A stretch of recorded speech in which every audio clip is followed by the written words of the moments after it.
The Dixie Arrows are a pretty interesting site.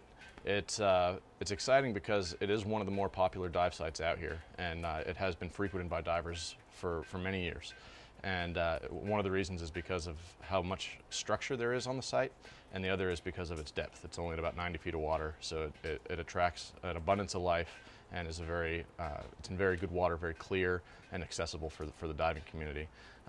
Historically, it also represents sort of the typical story of the merchant vessel. It was a tanker that was sunk by the U-71, and it was torpedoed off of Cape Hatteras, and there's actually some excellent photographs of it actually sinking with the smoke billowing out, and so it's one of those things that sort of typifies the Battle of the Atlantic as a merchant loss.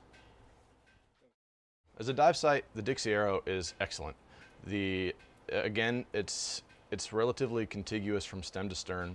At the stern, there is a prop, a large rudder post that sticks up, and just forward of that is the engine and the boiler space, which is possibly the most exciting part of the dive. It comes up, there's a lot of structure, it sits about 30 feet off the water, and it becomes an aggregate site for bait fish, sharks, and all sorts of other fish that are schooling around the area. That's probably the most exciting part of the dive.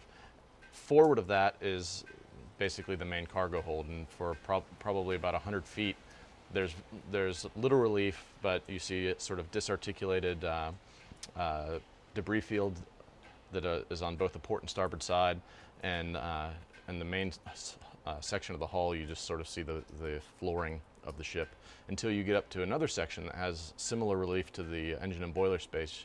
The bow section, the forward bulkhead and the bow are still relatively intact and stand again about 25 feet off the bottom. This is another sort of oasis in the area where there's a large aggregate of marine life and structure. So.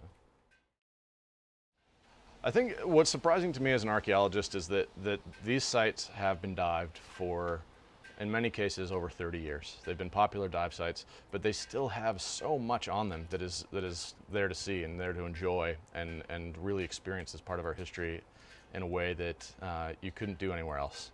So it's the richness of the sites is what is really stands out, and oddly enough, the longer that you stay on the site, the more these things start to sort of pop out at you.